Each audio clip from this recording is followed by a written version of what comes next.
เอามาแต่อันทั่วประเทศเลยแม่นบ่แม่น คือ อยู่ ทั่ว นี่ สากล อยู่นี่เพิ่นจะรวบรวมพระพุทธรูปศิลปะต่างๆ แต่ว่าโดยเน้นเฉพาะแล้วแม่นศิลปะลาวล้านสร้าง โอ้ มันจะมีหลายปาง แล้วก็มีหลายเนื้อ จะมีเนื้อไม้พร้อมนี่เนื้อไม้จะอยู่โซนนั้น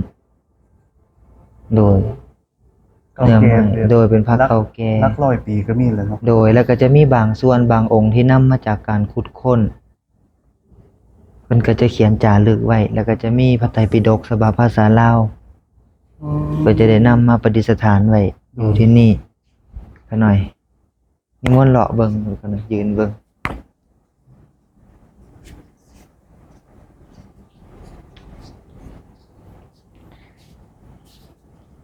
เฉพาะองค์นี้แล้วแม่น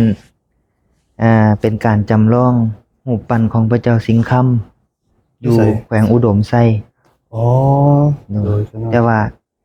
เบิ่งได้ส้มได้ห้ามสัมผัส ห้ามสัมผัส ห้าม เนาะ จับกันนะคือสิจับมันสิบ่ได้ พระเจ้าสิงห์คำ เป็นการจำลอง แขว เพิ่ ง น อุด มา มไส้ครับ เป็นพระเจ้าศักดิ์สิทธิ์ตามตำนานบอกกล่าวไว้ว่าในสมัยก่อนหั่นเพิ่นสามารถเสด็จไปลินประเทศกัมพูเชียเสด็จไปเสด็จมาเอง แล้วก็มาอยู่ประเทศลาวมาจมอยู่ใต้น้ำชนเผ่าคือหมู่เป็นผู้เอาขึ้นมาจากน้ำ องค์ใหญ่ๆน่ะ โดยองค์ใหญ่ๆแต่ว่าองค์จริงก็สิซ้ำนี่แหละ บ่ แม่นแต่ว่า เห็นในภาพคือใหญ่แต่องค์ใหญ่แท้ บ่เขาเจ้าขยาย อ๋อ อันนี้ก็ถือว่าซ้ำนี่แหละ แต่ว่าองค์จริงงามกว่านี้ โดย อันนี้องค์จำลองซื่อ มันจะเป็นทองสำริดนี่บ่ ๆโดยเป็นทองสำริดงามได้ก็ไหนงามองค์จริงงามกว่านี้ ปางจักรพรรดิเนาะ ปางม่านวิไสก็ได้ ใส่ทรงเครื่อง โดยทรงเค ปาง รื่อง งานวิจัยเนี่ย ปางสะดุ้งงาน แล้วบัดนี้อยู่ในอัน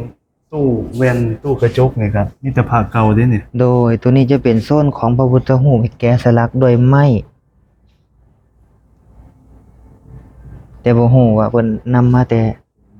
ถิ่นฐานใดก็ยังบ่ฮู้ศิลปะอยู่ในนี่ล้วนแล้วแต่เป็นศิลปะล้านสร้างศิลปะล้านสร้าง